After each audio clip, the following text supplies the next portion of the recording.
All right, Skyler, welcome to this little interview. We're having this here today because we are honoring you with the Student of the Month. So Okay. Welcome. Thank you. You're welcome. And do you have any idea why we decided to make you Student of the Month? I think because when I'm at home practicing piano, I do my best and I try and bring my best here at Sage Music School. Well, this is what I hear from your teachers, from Julian and Nicole, who you've taken piano with, and Olivia, who's worked with you on The Voice. They've all said the same thing, that you come every week so prepared. And they're really excited to work with you because it's really a pleasure to work with someone like you who goes home and gets things done. You know. Okay. So maybe you can tell me a little bit about what you do at home and how you find yourself so prepared for your lessons. When I come home after my music lesson, I tell my dad about my day and what I learned, and then we go to the piano and I practice some for a little bit. Then the next day, usually I practice for twice a day, and for the parts I don't understand, my dad helps me, and I also listen to the songs that I'm practicing, so I know what they feel like and how fast or slow to play the music. I see.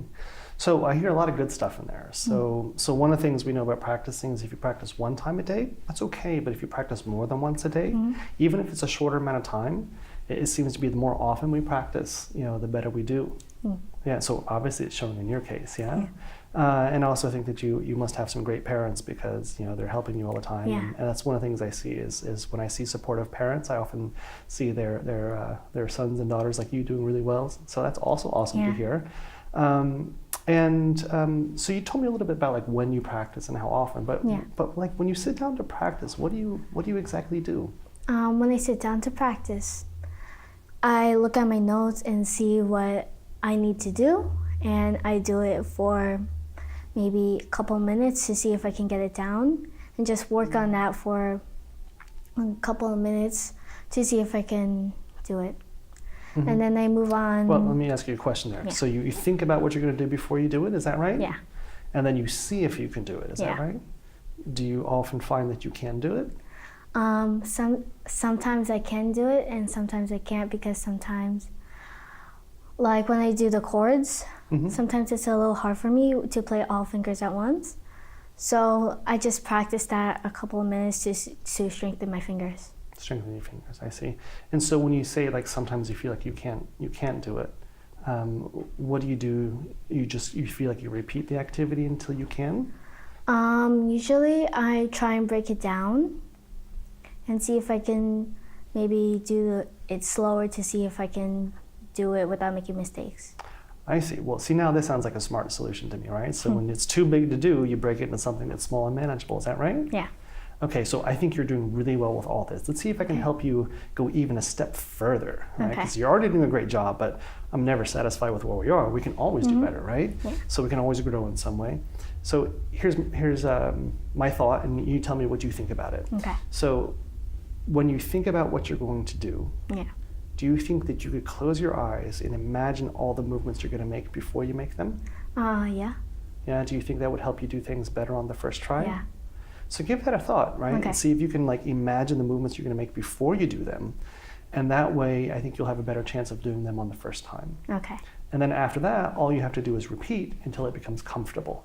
Okay. All right? Some people like to practice until it's perfect, but it might be better to practice it perfectly until it's comfortable. Yeah. Does that difference make sense to you? Yeah. Yeah? Okay, great.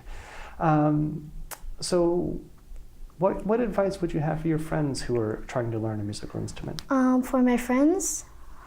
some of my friends, they like to play instruments, but they get really frustrated, like me.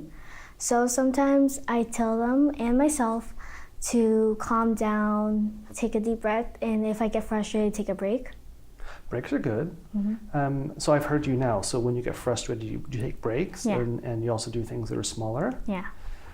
Do you think that if you imagine the things you did before you did them, that would help you from being frustrated too? Yeah, probably. Yeah, so see if that will help you as Okay. well. Good. So tell me about what you want to do with the piano. So now you're obviously practicing and Yeah. you're getting results. So what's your goal with the piano? My goal with the piano, what I want to do is get really well at the piano and play for my family. Mm-hmm. Do you already play for your family some? Yeah, sometimes. Yeah. What kind of songs do you want to play for them? I want to play classical pieces. Yeah. Yeah. Do you have a favorite one in mind? Not right now. Not right now. Okay. And what do you like about playing for your family? For my family, they get to listen to me and how well I've been doing in practicing. Mm-hmm. So you feel like you get to make them proud when you do that? Yeah. You like your family? Yeah. They sound really supportive. It sounds really good. Anyway, do you have any questions for me? No, I'm good.